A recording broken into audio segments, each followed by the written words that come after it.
Asosiasi LPPL Radio Televisi Indonesia dengan bangga mempersembahkan Suara Nusantara, menyajikan kumpulan kabar menarik, aktual, berimbang dengan sumber berita terpercaya yang disiarkan LPPL Radio Indonesia. Suara Nusantara edisi 60 diproduksi oleh LPPL Citra Lestari Kabupaten Sukabumi, Provinsi Jawa Barat. Inilah Suara Nusantara.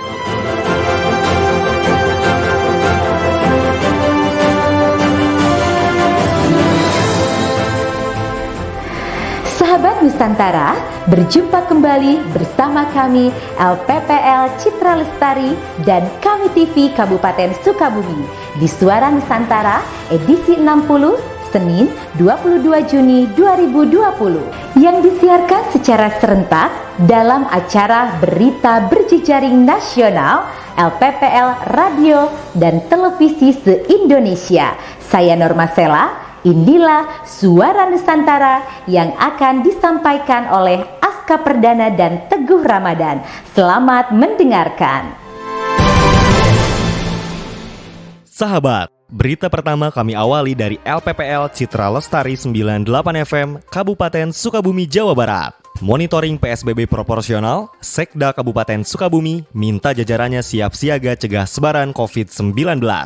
Berikut laporan reporter Mejunandi melaporkan untuk Suara Nusantara. Sekretaris Daerah Kabupaten Sukabumi, Haji Iyoso Mantri, monitoring penanganan COVID-19 dan penerapan PSBB di Kecamatan Parakan Salak bertempat di SMA Negeri 1 Parakan Salak, Selasa 16 Juni 2020. Seperti diketahui, Pemkab Sukabumi terus berupaya meminimalisir penyebaran COVID-19 dengan memperpanjang penerapan PSBB sampai tanggal 26 Juni. Hal tersebut dilakukan karena Kabupaten Sukabumi masih dalam zona kuning. Sekda selaku Ketua Harian Gugus Tugas Penanganan COVID-19 Kabupaten Sukabumi mengatakan dalam menghadapi PSBB secara proporsional harus ada kesiapan yang lebih dari aparatur pemerintah, baik itu kecamatan, perangkat desa, dan masyarakat. Sekda juga meminta seluruh jajarannya untuk edukasi masyarakat hingga memahami bahaya virus corona bagi kesehatan. Sementara itu, Camat Parakan Salak, Haji Royani, mengatakan dengan diperpanjangnya PSBB di Kabupaten Sukabumi secara proporsional, tim gugus tugas desa dan kecamatan siap menjalankannya sebaik mungkin. Menurutnya, persiapan pelaksanaan PSBB proporsional Kecamatan Parakan Salak dimulai sejak Minggu malam setelah mengikuti rapat daring yang dipimpin langsung oleh Sekda dan diumumkan bahwa Parakan Salak akan diterapkan PSBB proporsional sesuai dengan surat keputusan Bupati Sukabumi. Skemanya kita ingin menggerobak desa itu, membatasi supaya tidak ada masuk dari atau tidak keluar dari yang 3 tadi ya. Himbauannya adalah masyarakat harus mematuhi protokol kesehatan aja. Artinya bahwa setiap gerak langkah yang ada di luar, masyarakat itu harus memakai protokol kesehatan. Insya Allah akan terhindar. Terutama masker, jaga jarak, cuci tangan setiap saat. Mejunandi, RCL 98 FM melaporkan. Berita selanjutnya dari LPPL Sturada Pangkal Perjuangan Karawang. Kunjungan kerja Menteri Pertanian Syahrul Yassin Limpo ke Karawang. Berikut laporan reporter Egi Alianti melaporkan untuk Suara Nusantara. Bupati Karawang Dr. Haja Selika Nurhadiana menyampaikan seluruh target pencapaian percepatan tanam padi di hadapan Mentan Syahrul Yassin Limpo saat melakukan kunjungan ke Desa Bayulor, Kecamatan Cilamaya Kulon, Kabupaten Karawang. Kunjungan kerja tersebut adalah upaya menjaga pasokan pangan dalam masa pandemi COVID-19.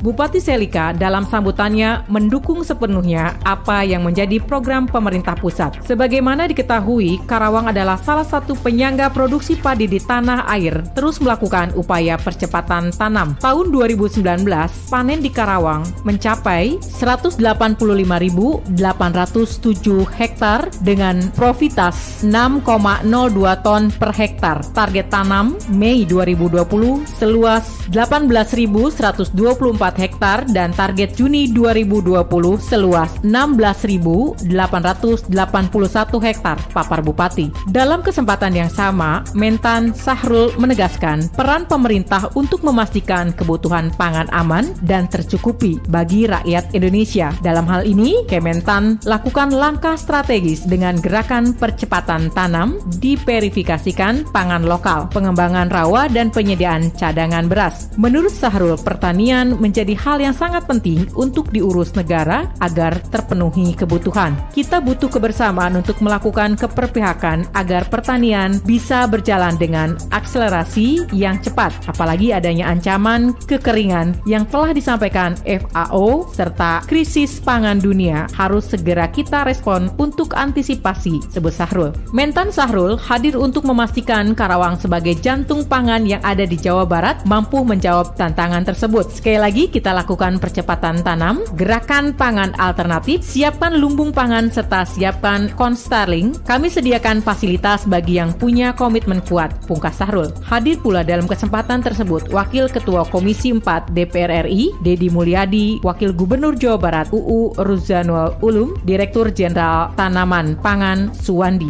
Saya Egy Arianti melaporkan dari LPPL Sturada Pangkal Perjuangan, Karawang.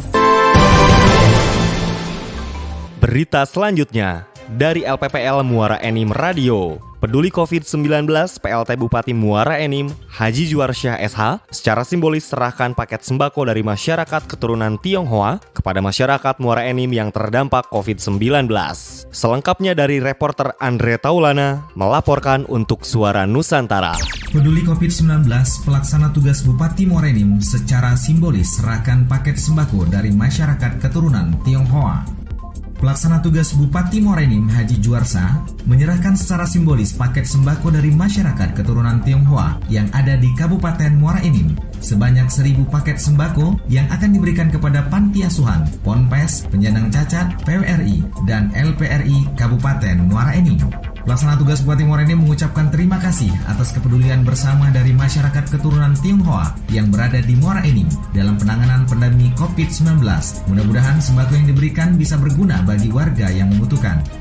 Pertama, saya mengucapkan terima kasih kepada keluarga besar warga keturunan Tionghoa Kabupaten Muara Enim yang telah mengumpulkan donasinya untuk diberikan kepada beberapa bagian daripada masyarakat Kabupaten Muara Enim. Di antaranya Veteran, anggota Veteran ada 45 orang, Persatuan Widya Sama RI Kabupaten Muara Enim ada 80 orang, Panti Asuhan, beberapa Panti Asuhan dan beberapa pondok pesantren, dan juga masyarakat Kabupaten Muara Enim yang layak menerimanya yang lainnya. Untuk di sini atas nama pemerintah Kabupaten Muara Enim kami mengucapkan terima kasih atas peduli rekan-rekan masyarakat keturunan Tionghoa ini memberikan bantuan sembako ini. Ada 1.000 paket sembako yang mereka bagikan kepada yang tadi saya sudah sebutkan.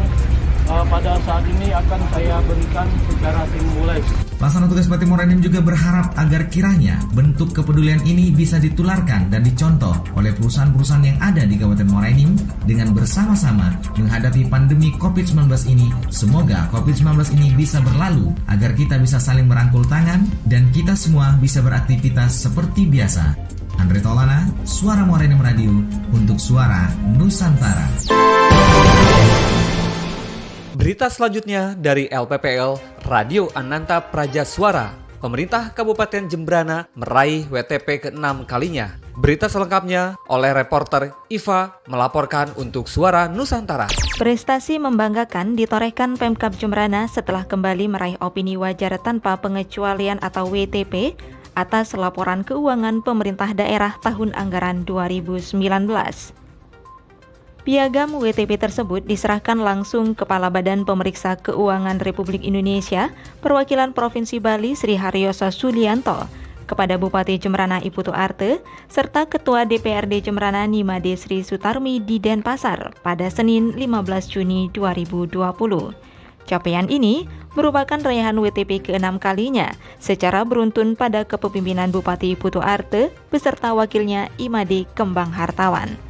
Saya Muhtarifah melaporkan dari 99,9 FM Radio Nanta Praja Suara LPPL Kabupaten Jemberana, radionya masyarakat Jemberana. Beralih, berita dari LPPL Rewako FM. Gubernur Sulawesi Selatan resmikan Kampung Rewako. Berikut laporan dari reporter Dini Widiasari Dwi Putri melaporkan untuk Suara Nusantara. Gubernur Provinsi Sulawesi Selatan Prof. Nurdin Abdullah meninjau sekaligus meresmikan Kampung Rewako Goa di Desa Julubori, Kecamatan Palangga, Selasa 16 Juni 2020. Nurdin Abdullah dalam sambutannya menyampaikan apresiasi terhadap pembentukan Kampung Rewako ini. Ia berharap Kampung Rewako juga hadir di desa-desa lainnya. Mantan Bupati Bantaeng 2 periode ini menilai bahwa kehadiran Kampung Rewako ini khusus di tengah pandemi COVID-19 sangat dibutuhkan. Menurutnya Kampung Rewako dengan konsep ini bisa meningkatkan imunitas.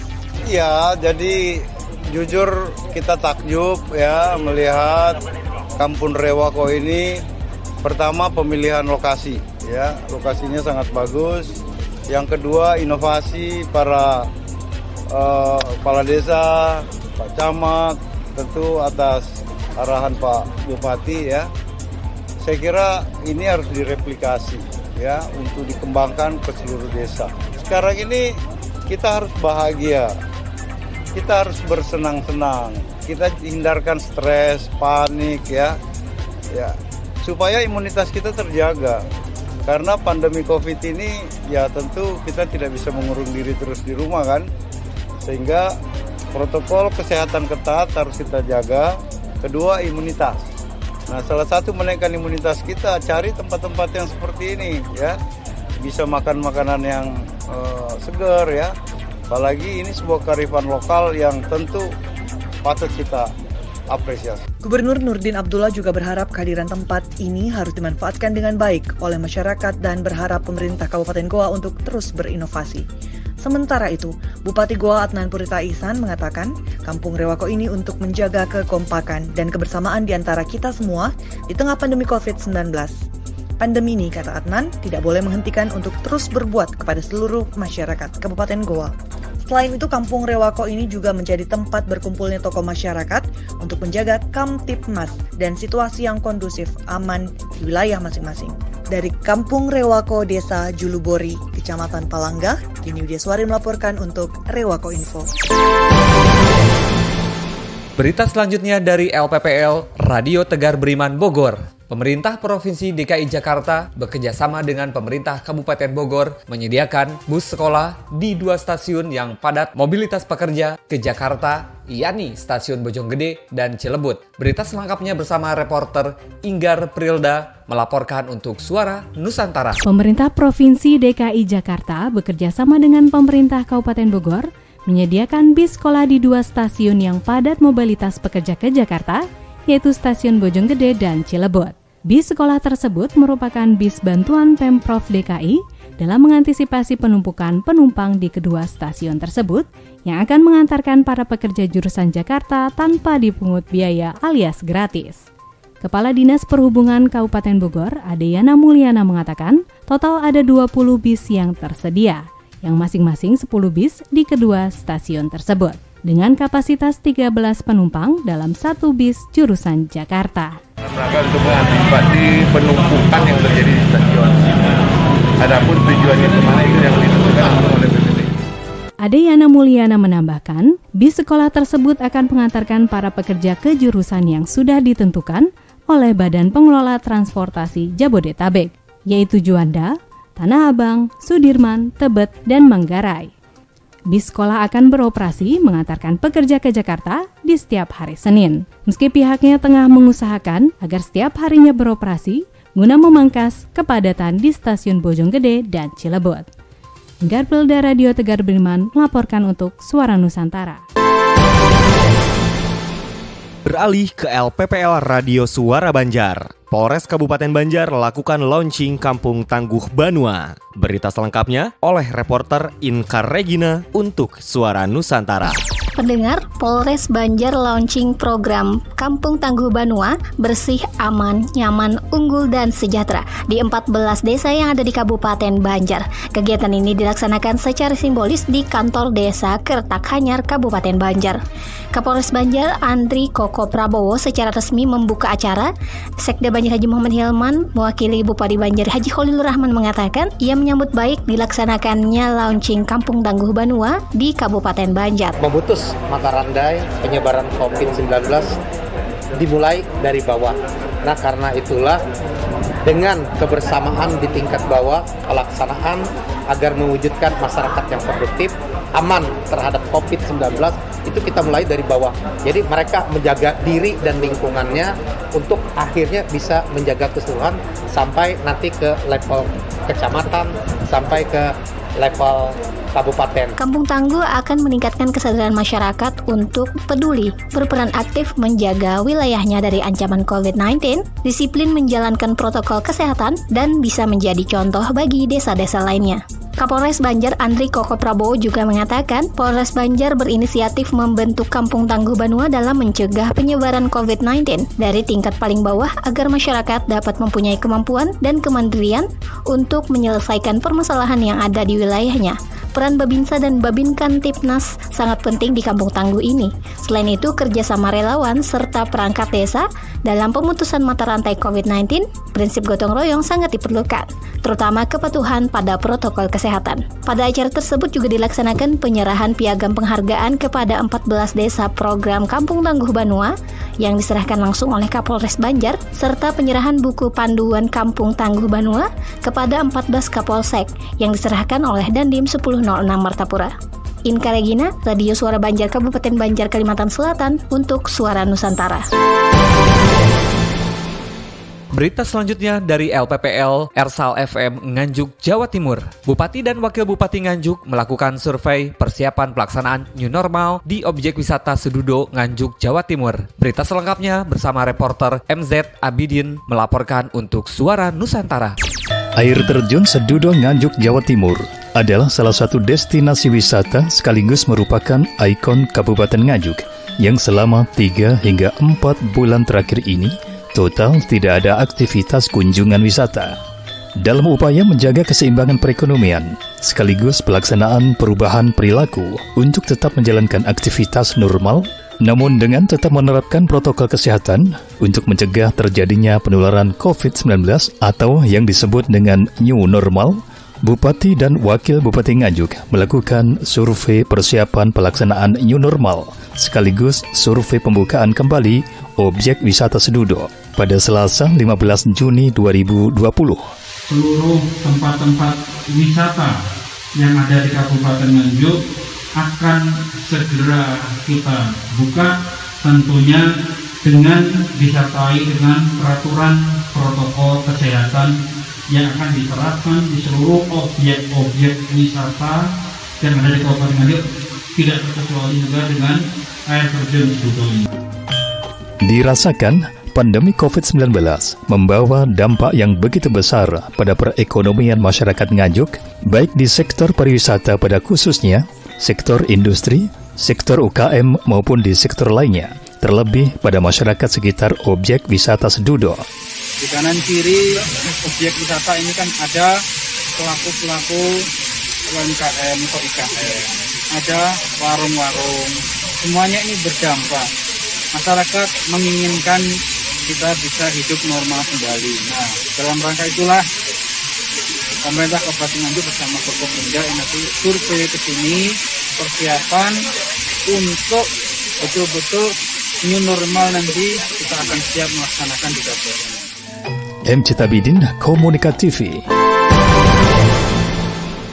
Berita selanjutnya dari LPPL DBFM Radio Lampung Selatan. Warning Receiver System WRS berfungsi untuk menyampaikan informasi terjadinya gempa dan jumlah korban jiwa ke tempat-tempat yang sudah terpasang WRS berdasarkan sensor yang masuk ke BMKG. Berita selengkapnya oleh reporter Putri Maisuri melaporkan untuk Suara Nusantara. Bupati Lampung Selatan Haji Nanang Ermanto meninjau ke kantor Badan Penanggulangan Bencana Daerah BPBD yang baru saja menerima bantuan alat Warning Receiver System WRS dari Badan Meteorologi, Klimatologi, dan Geofisika BMKG untuk mempermudah dalam penerimaan informasi bencana, baik gempa bumi ataupun tsunami yang terjadi di Indonesia. Bupati Nanang Ermanto mengatakan, dengan diberikannya alat WRS tersebut dapat mempermudah dalam penerimaan informasi, terutama mengenai cuaca di Kabupaten Lampung Selatan. Di tempat yang sama, operator WRS Eko Agus menjelaskan, WRS ini berfungsi untuk memberitahu tempat-tempat yang sudah terpasang WRS ini berdasarkan sensor yang masuk ke BMKG. Warning receiver fungsinya untuk memberitahu tempat-tempat yang sudah terpasang alat ini berdasarkan sensor yang masuk ke BMKG. Jadi begitu ada event nih, contoh gempa, sensor itu mengirim data ke BMKG pusat. Dari sana langsung di broadcast ke tempat-tempat yang sudah terpasang warning receiver system ini. Bisa dilihat di mana gempanya, seberapa besar kekuatannya. Nah, nanti olah data yang lebih lanjut itu nanti akan ditampilkan untuk berikutnya, Pak ya, bukan saja. Untuk berikutnya itu nanti ada termasuk kayak itu skala MMI kayak gitu. Jadi efek gempanya itu sampai berapa banyak korbannya, jiwanya berapa, materinya berapa. Nanti untuk next sessionnya akan di-update. Lebih lanjut, Eko Agus mengatakan, pada WRS ini nantinya akan menampilkan informasi seputar gempa, termasuk jumlah korban bencana. Untuk Kabupaten Lampung Selatan, sebanyak 3 WRS sudah terpasang, yakni di Kahai Beach, Kantor SAR Lampung di Bakauheni, dan BPBD Lampung Selatan. Putri Maisuri melaporkan untuk Suara Nusantara. Berita selanjutnya dari LPPL Radika FM Majalengka. Puncak peringatan Hari Jadi ke-530 Majalengka tahun ini diperingati secara sederhana. Hal ini mengingat semua elemen masyarakat sedang berperang melawan wabah virus corona atau yang biasa kita kenal dengan COVID-19. Berita selengkapnya bersama reporter Onat Bahtiar Gunawan melaporkan untuk Suara Nusantara. Sahabat Radika, puncak peringatan Hari Jadi ke-530 Majalengka tahun ini diperingati secara sederhana. Hal ini mengingat semua elemen masyarakat sedang berperang melawan wabah virus corona atau yang biasa kita kenal dengan COVID-19. Tidak ada rangkaian acara atau festival apapun dalam menyambut momen Hari Jadi Majalengka yang biasa diperingati pada 7 Juni. Ada 2 agenda yang dilaksanakan oleh Pemkab Majalengka, yakni ziarah kubur pada hari Jumat kemarin dan sidang paripurna yang digelar di Gedung Bhinneka Yudasawala dilaksanakan pada hari Minggu kemarin. Begitu pula sahabat Radika dalam pelaksanaan sidang paripurna yang dipimpin oleh Ketua DPRD Kabupaten Majalengka, Haji Edi Anas Junaidi, tetap menjalankan protokol kesehatan, yakni dengan jaga jarak, memakai masker, dan wajib cuci tangan bagi semua tamu undangan sebelum memasuki gedung yang dijadikan tempat acara peringatan Hari Jadi Majalengka. Namun walaupun demikian, sahabat Radika, tutur Ketua DPRD Kabupaten Majalengka, kita semua tidak boleh patah semangat dalam hal melawan penyebaran virus corona yang sampai saat ini belum ditemukan vaksinnya. Tapi kita tetap optimis bahwa kita semua bisa menang dalam melawan dan juga memberantas penyebaran COVID-19. Sementara itu, sahabat Radika, Bupati Majalengka Haji Karna Sobahi dalam sambutannya mengatakan, dalam tahun 2020. Sehingga pada tahun 2020 ini entah kapan virus corona ini yang merupakan kepada para anggota Dewan untuk terus mengawasi sistem pendataan. Masih kata Bupati Karna, dirinya meminta kepada masyarakat dalam menjalankan aktivitas kesehariannya di masa adaptasi kebiasaan baru atau AKB ini harus tetap menjalankan protokol kesehatan, yakni cuci tangan, jaga jarak, hindari kerumunan, dan selalu memakai masker manakala keluar rumah. Onat Bahtiar Gunawan melaporkan, Radika FM Majalengka. Beralih ke LPPL Radio Suara Mesuji Lampung. Paparan sosialisasi operasi pendisiplinan protokol kesehatan Kabupaten Mesuji. Selengkapnya oleh reporter Asep Setiono melaporkan untuk Suara Nusantara. Selamat siang, kembali lagi bersama kami di Suara Nusantara. Kami dari Lembaga Penyiaran Publik Lokal Radio Suara Mesuji akan menghadirkan informasi Dalam rangka kesiapan penerapan kenormalan baru di Kabupaten Mesuji, Bupati Mesuji Bapak Haji Sapli TH meminta jajaran aparatur sipil negara di lingkungan pemerintah Kabupaten Mesuji untuk menjadi teladan dan ikut mensosialisasikan kepada masyarakat dalam rangka mencegah penyebaran COVID-19. Pernyataan tersebut disampaikan oleh Bupati Mesuji saat memberikan arahan dan sambutan dalam acara paparan dan sosialisasi operasi pendisiplinan pelaksanaan protokol kesehatan di Kabupaten Mesuji yang berlangsung di Aula Kantor Bupati Mesuji. Seperti diketahui, Kabupaten Mesuji merupakan salah satu daerah percontohan penerapan kenormalan baru karena tergolong daerah hijau penyebaran COVID-19. Namun demikian, Bupati Mesuji mengingatkan untuk selalu waspada, salah satunya melalui penerapan protokol kesehatan bagi masyarakat khususnya menjelang penerapan kenormalan baru. Untuk itu, Bupati Mesuji juga menghimbau masyarakat agar dapat senantiasa mengikuti himbauan menjalankan protokol kesehatan dimanapun dan kapanpun demi kebaikan bersama. Menurut beliau, kepatuhan dan kedisiplinan bersama merupakan penentu dari berhasilnya penanganan COVID-19. Demikian informasi kami hadirkan, saya Asep Setiono, reporter Lembaga Penyiaran Publik Lokal Radio Suara Mesuji. Berita selanjutnya dari LPPL Suara Perintis Kota Sukabumi. Memperingati Hari Kesadaran Nasional, Korpri Kota Sukabumi menyalurkan 990 paket sembako yang bersumber dari CSR berbagai perusahaan. Penyaluran paket sembako tersebut diawali dengan peringatan Hari Kesadaran Nasional di Balai Kota Sukabumi. Berita selengkapnya bersama reporter Via melaporkan untuk Suara Nusantara. Memperingati Hari Kesadaran Nasional, Korpri Kota Sukabumi menyalurkan 990 paket sembako yang bersumber dari CSR berbagai perusahaan, bantuan organisasi masyarakat, serta Korpri Kota Sukabumi di 33 kelurahan pada hari Rabu 17 Juni 2020. Penyaluran paket sembako tersebut diawali dengan peringatan Hari Kesadaran Nasional di Balai Kota Sukabumi. Sekretaris Daerah Dr. Andes Haji Dida Sembada MM sebagai Ketua Korpri Kota Sukabumi mengatakan penyaluran paket sembako tersebut dilakukan oleh berbagai OPD dan BUMD di setiap kelurahan yang menjadi binaan setiap OPD dan BUMD dalam penanggulangan COVID-19. Sedangkan Wali Kota, Haji Ahmad Fahmi, dalam arahannya menyatakan bahwa paket sembako ini ditujukan bagi masyarakat yang membutuhkan dan belum mendapatkan bantuan dari pemerintah pusat, provinsi, maupun pemerintah Kota Sukabumi. Ia pun mengingatkan para anggota Korpri untuk terus memberikan yang terbaik dalam pelayanan kepada masyarakat. Selepas acara, setiap OPD dan BUMD langsung menyalurkan bantuan ke 33 kelurahan, sementara Wali Kota Sukabumi ikut menyerahkan bantuan tersebut di Kecamatan Cikole. Sedangkan Wakil Wali Kota, Haji Andri S. Hamami, menyerahkan bantuan di Kecamatan Citamiang, dan Ketua Korpri menyerahkan bantuan di Kecamatan Gunung Puyuh. Hari ini, tepat di Hari Kesadaran Nasional, Korpri Kota Sukabumi mendistribusikan bantuan yang berasal dari berbagai elemen. Bantuan ini diberikan kepada warga masyarakat di 33 kelurahan yang belum mendapatkan bantuan, apakah yang bersumber dari pusat, dari provinsi maupun dari pemerintah Kota Sukabumi. Sehingga mudah-mudahan warga masyarakat terdampak yang belum mendapatkan bantuan hari ini bisa terpenuhi dengan dukungan dari Korpri Kota Sukabumi. Berita selanjutnya dari LPPL Wibawa Mukti Bekasi. Dianggarkan 32 miliar rupiah, Pantai Muara Gembong jadi destinasi wisata unggulan. Berita selengkapnya oleh reporter Bayu Nugraha melaporkan untuk Suara Nusantara. Dianggarkan 32 miliar rupiah, Pantai Muara Gembong bakal jadi destinasi wisata unggulan.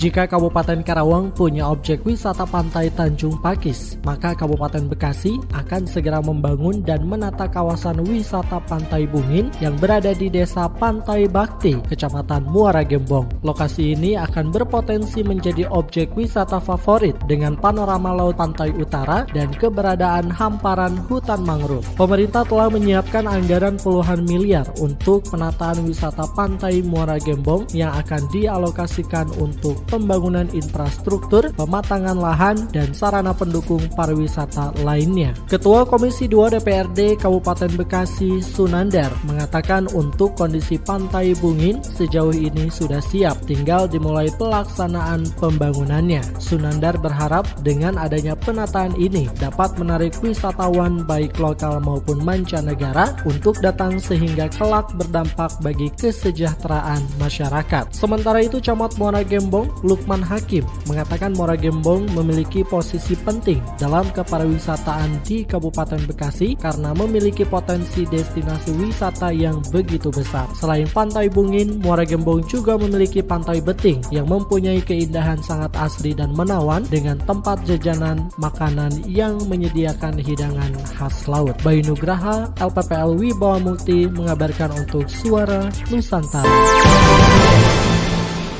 Berita selanjutnya dari LPPL Radio Sukses Batu Raja. 2 kursi jabatan eselon 2 di pemerintah Kabupaten Oku akan dilelang. Berita selengkapnya bersama reporter Irawan Kopa melaporkan untuk Suara Nusantara.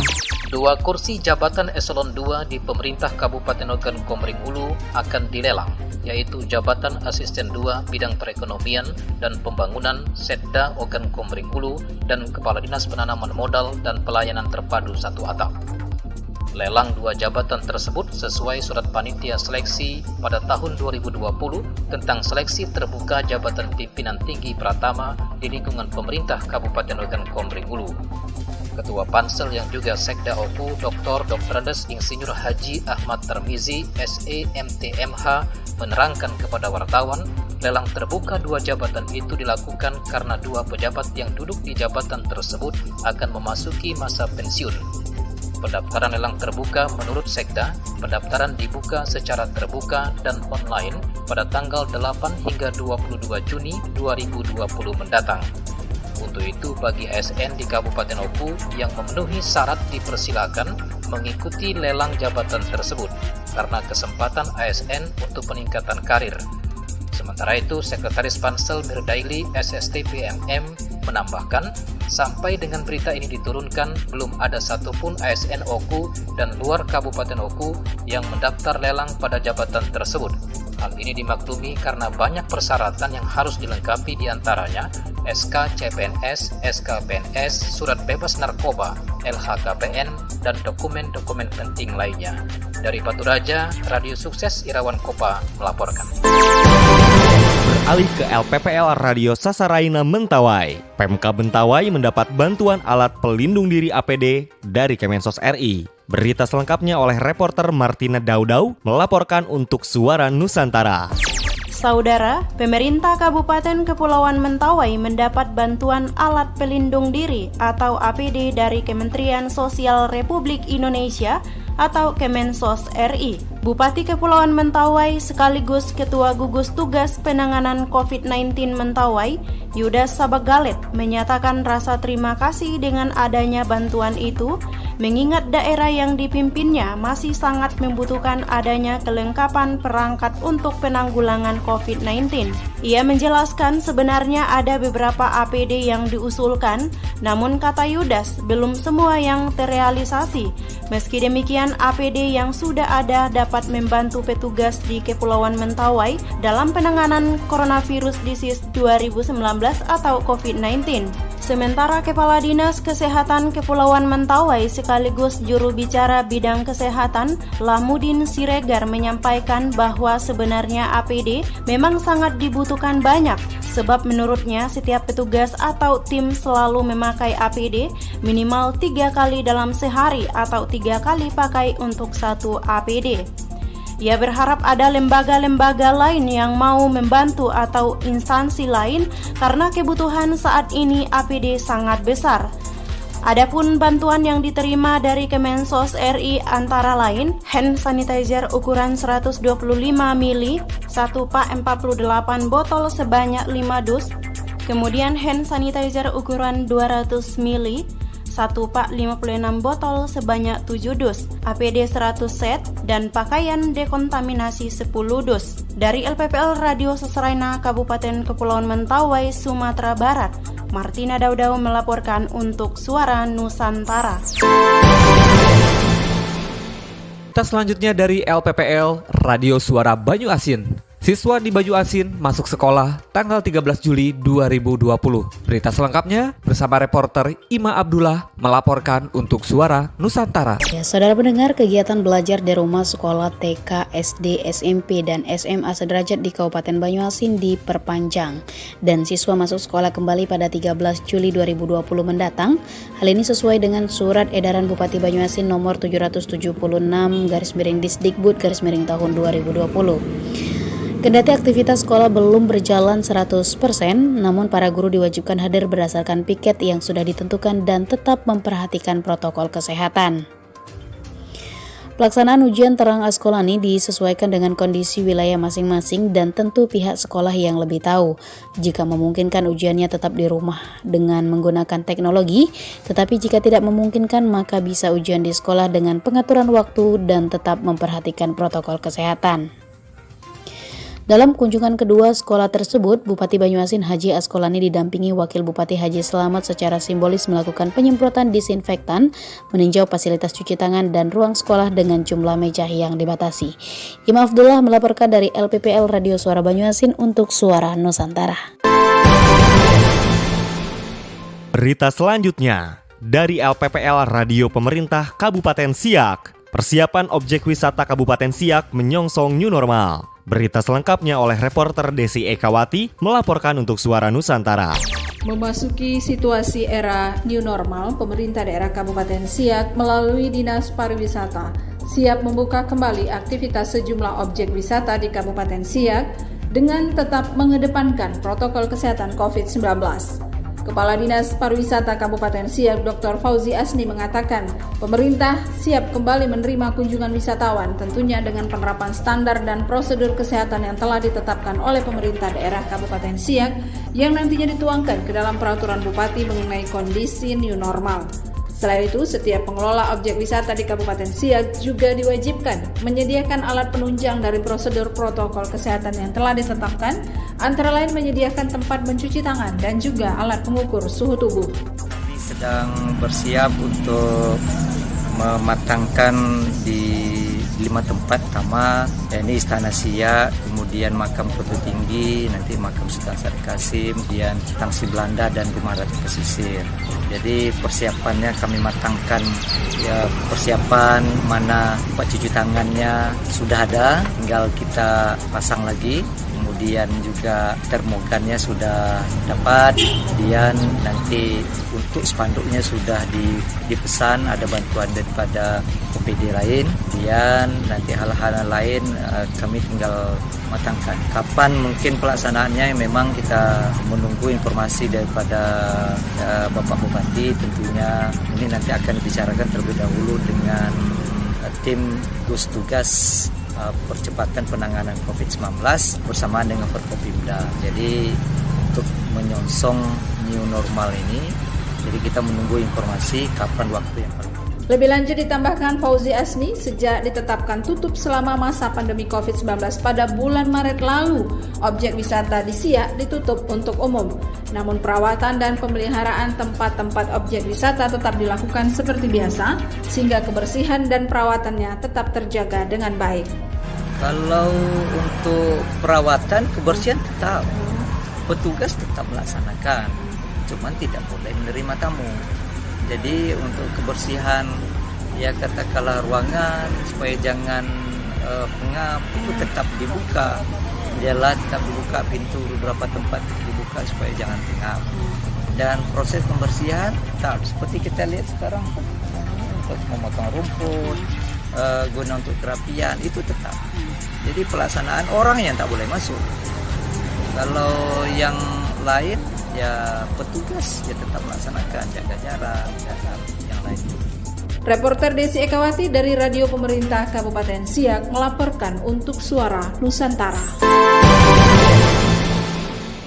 Berita selanjutnya dari LPPL Radio Cianjur FM.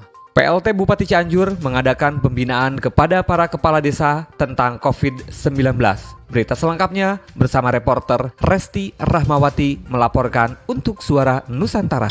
Pemkab Cianjur, Jawa Barat memberikan apresiasi kepada para kepala desa yang telah dan terus fokus sebagai gugus tugas pencegahan penyebaran COVID-19 di wilayah desa masing-masing. Apresiasi Pemkab Cianjur, Jawa Barat terhadap para kepala desa ini dengan memberikan kemudahan kepada masyarakat di desa dengan membebaskan pajak bumi dan bangunan di bawah Rp10.000 dengan jumlah 7.358 lembar SPPT dan 41.082.385 PWB. PLT Bupati Cianjur Haji Herman Suherman menuturkan, selain pembebasan pajak bagi warga miskin, juga diberikan sebanyak 668 buah KTP elektronik khusus kepada warga di Desa Ciranjang saat pembinaan di Kecamatan Ciranjang. Sementara Camat Ciranjang, Wahyu mengatakan dalam menjaga situasi Kamtibmas juga menjalani tatanan era hidup normal, warga di Kecamatan Ciranjang tetap menerapkan protokol kesehatan untuk antisipasi penyebaran COVID-19. Camat Ciranjang menuturkan kedatangan PLT Bupati juga sangat membantu, khususnya saat ini ada program bebas pajak bagi warga miskin. Selain itu, ada pembagian KTP elektronik untuk warga. Dari Cianjur, Jawa Barat, LPPL Cianjur FM, Resti Rahmawati melaporkan untuk Suara Nusantara. Berita selanjutnya dari LPPL Saruga FM Solok Selatan. Pemkab Solok Selatan alihkan jalan rawan kecelakaan ke Bukit Guntang, Solok Selatan. Berita selengkapnya oleh reporter Riga melaporkan untuk Suara Nusantara. Berikut adalah berita dari Solok Selatan, Sumatera Barat. Jalan sempit yang berada di atas Bukit Guntang, perbatasan Padang Air Dingin dan Lubuk Malako, Sangir Jujuan, akan segera dialihkan ke sisi bawah jalan guna lebih memperlancar arus transportasi dan menghindari potensi kecelakaan serta kemacetan yang sering terjadi. Rencana ini disampaikan oleh PLT Bupati Solok Selatan Abdul Rahman kepada Wakil Gubernur Sumatera Barat Nasrul Abid ketika meninjau lokasi jalan yang sempit dan berada di sisi jurang tersebut pada tanggal 11 Juni kemarin. Pembebasan lahan diselesaikan oleh pemerintah Kabupaten Solok Selatan. Kemudian, jalan akan dibuka oleh CSR, salah satu perusahaan perkebunan. Selanjutnya, jalan tersebut ditingkatkan dan diaspal nantinya oleh pemerintah provinsi. Menurutnya, dengan mengalihkan jalan provinsi tersebut ke bawah, maka transportasi tentu akan menjadi lancar dan risiko kecelakaan akan berkurang. Karena pengguna tidak lagi melalui jalan di bukit yang sempit, mendaki, dan tikungan yang tajam. Jalan tersebut juga menjadi satu-satunya jalan penghubung utama antara ibu kota Padangaro menuju 3 kecamatan di bawah, yaitu Sangir Jujuan, Sangir Batanghari, dan Sangir Balai Janggo. Wakil Gubernur Nasrul Abid yang mendengarkan usulan tersebut menyambut baik dan meminta untuk segera saja dilaksanakan. Ia juga mengapresiasi kolaborasi yang bagus antara pemerintah Kabupaten Solok Selatan dan pihak perusahaan dengan menggunakan dana CSR-nya. Riga, Saruga Radio, Solok Selatan, Sumatera Barat melaporkan untuk Suara Nusantara. Berita selanjutnya dari LPPL Radio Sawah Lunto FM Sumatera Barat. Gubernur Sumatera Barat tinjau langsung penerapan tatanan normal baru produktif aman COVID-19 di kota Sawah Lunto. Berita selengkapnya bersama reporter Ferdiancu melaporkan untuk Suara Nusantara. Gubernur Sumatera Barat Irwan Prayitno mengunjungi Museum Gunung Ransum dan objek wisata Candi Kota Sawah Lunto. Kunjungan Gubernur Sumatera Barat Irwan Prayitno yang didampingi Wali Kota dan Sekretaris Daerah Kota Sawah Lunto tersebut dalam rangka meninjau langsung situasi penerapan tatanan normal baru, produktif, dan aman COVID di destinasi wisata yang ada di Kota Sawah Lunto. Gubernur Sumatera Barat Irwan Prayitno menyebutkan protokol kesehatan pencegahan COVID-19 yang diberlakukan tersebut jangan sampai lalai dijalankan karena protokol kesehatan menjadi kunci dalam mengaktifkan kembali destinasi wisata yang ada di Kota Sawah Lunto sehingga terlindungi aman dari COVID-19. Irwan Prayitno juga mengajak seluruh elemen untuk tidak lengah karena ancaman COVID masih ada.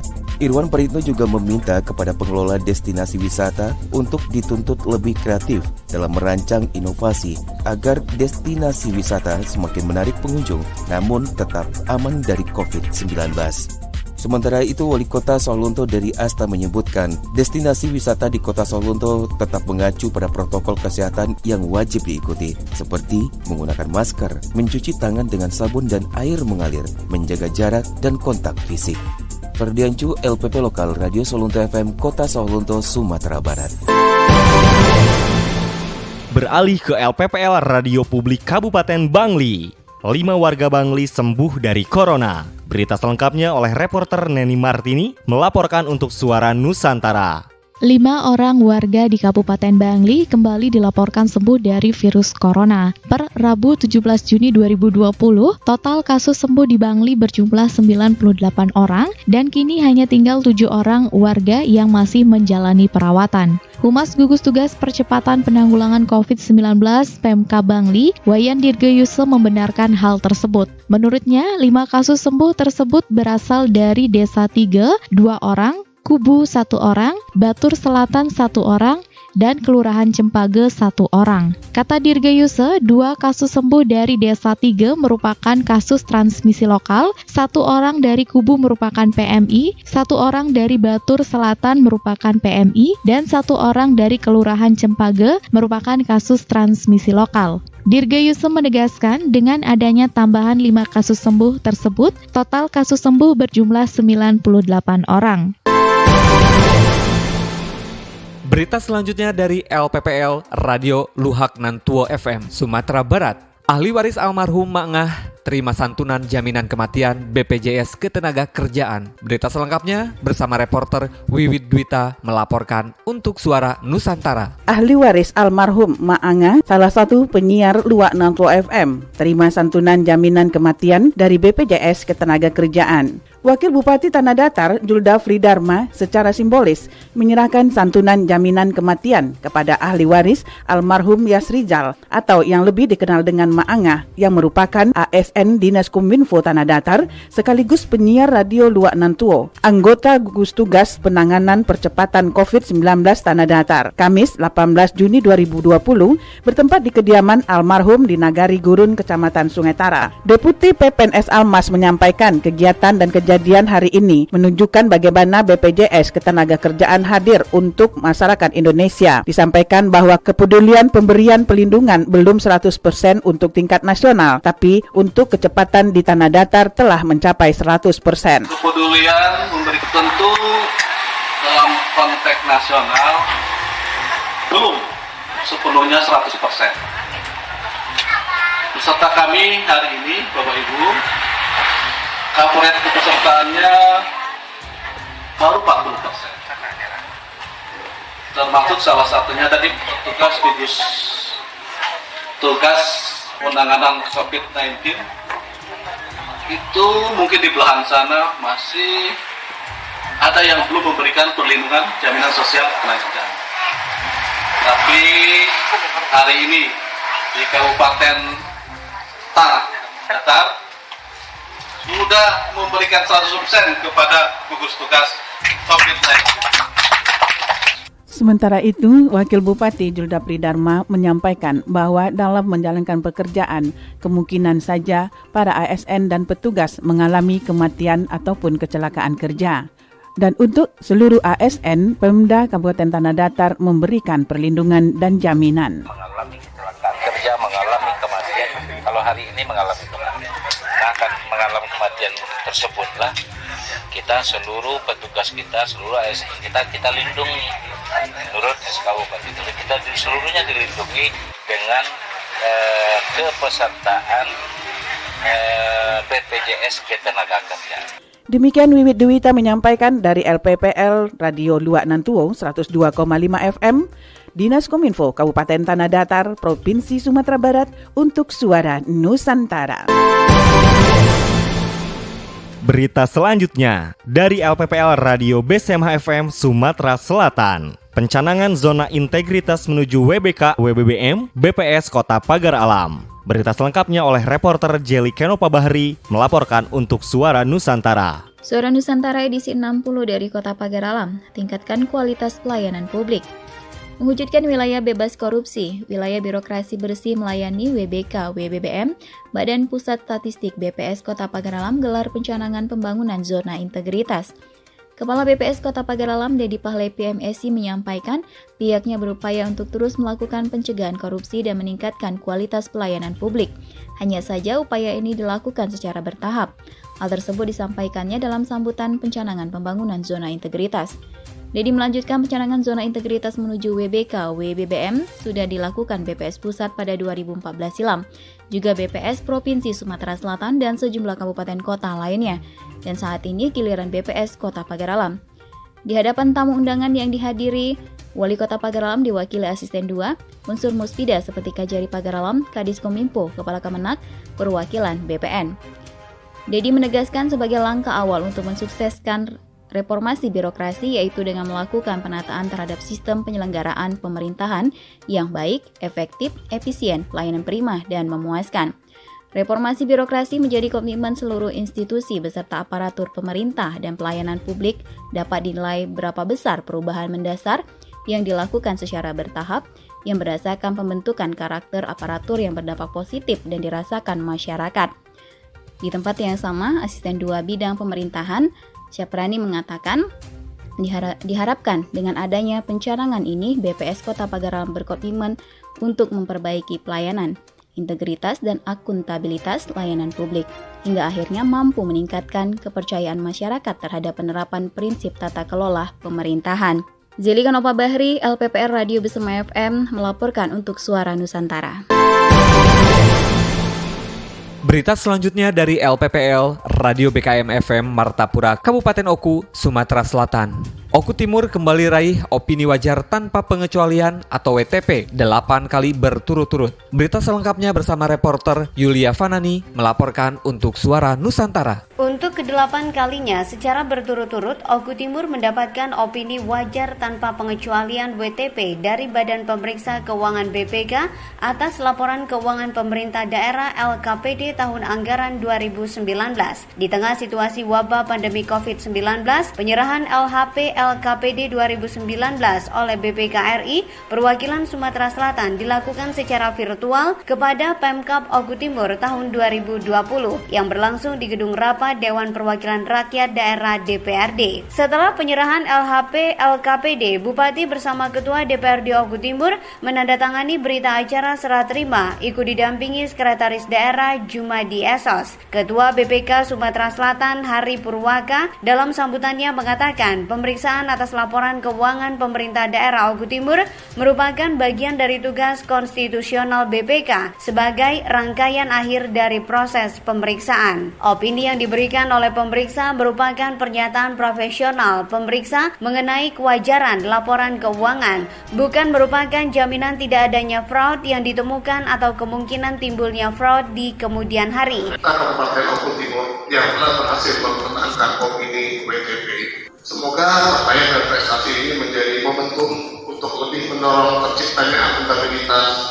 Pada kesempatan ini, kami juga menyampaikan agar pemerintah daerah dapat menyiapkan akses data secara online berupa penyediaan sistem informasi untuk akses data yang terdiri dari sistem aplikasi komputer. Terpisah, Bupati Oku Timur Haji Khalid Mawardi berucap terima kasih kepada BPK RI perwakilan Sumatera Selatan yang telah menyelesaikan laporan hasil pemeriksaannya dan memberikan hasil opini WTP bagi LKPD Pemkab Oku Timur. Ia mengaku bersyukur atas capaian meraih opini WTP untuk tahun anggaran 2019 ini. Ia mengapresiasi jajarannya atas kinerja yang mampu mempertahankan WTP dengan melaporkan pengelolaan keuangan tepat waktu dan sesuai dengan peraturan perundang-undangan. 8 kali secara berturut-turut mulai tahun 2012 sampai tahun 2020. Ini tidak lain adalah hasil kerjasama kita semuanya, baik di lingkungan eksekutif maupun legislatif sebagai pengawas di setiap kegiatan, dan juga secara profesional adalah peningkatan dari para auditor dan para penanggung jawab keuangan di masing-masing unit kerja. Turut hadir Wakil Ketua DPRD Haja Junia SP, para asisten dan kepala OPD di lingkungan Pemkab Oku Timur. Dari Oku Timur, Radio BKM FM, Yulia Fanani melaporkan untuk Suara Nusantara.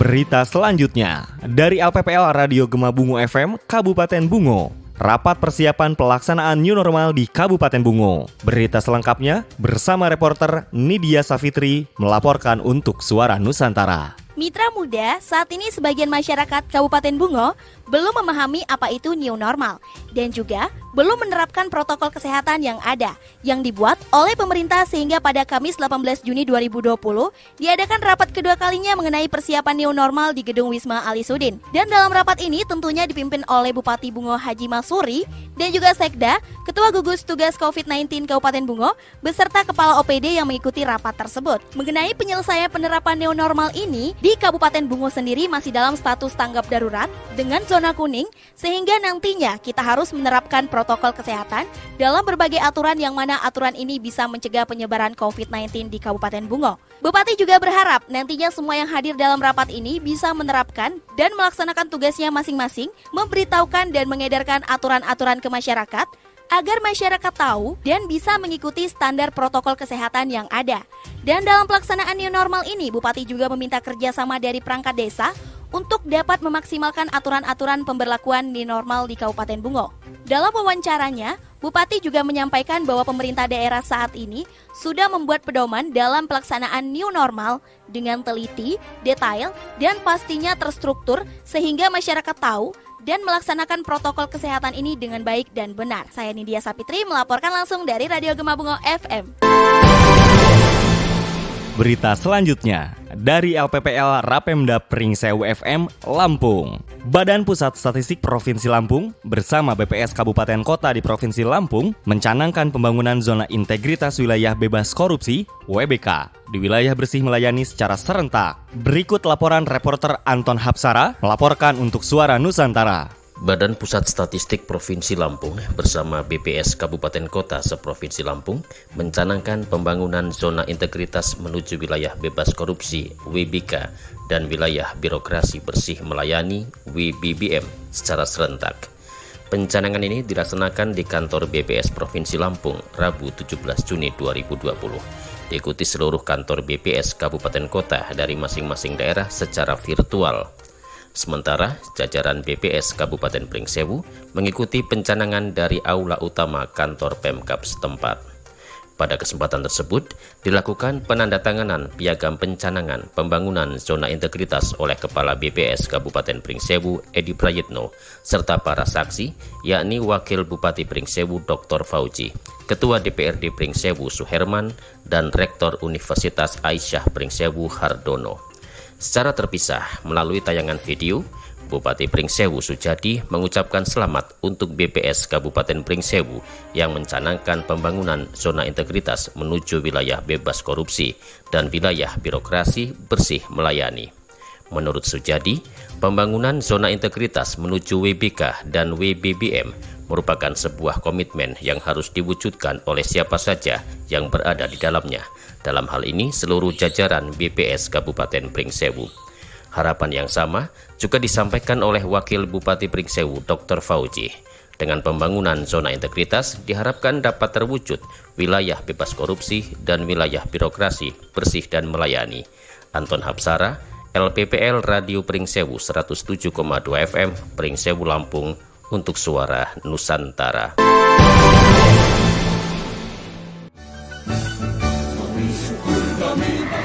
Sahabat Nusantara, demikian Suara Nusantara edisi 60, produksi LPPL Citra Lestari dan Kami TV Kabupaten Sukabumi, Provinsi Jawa Barat, mewakili kerabat kerja yang bertugas dan seluruh LPPL Radio yang tergabung dalam Asosiasi LPPL Radio dan Televisi se-Indonesia.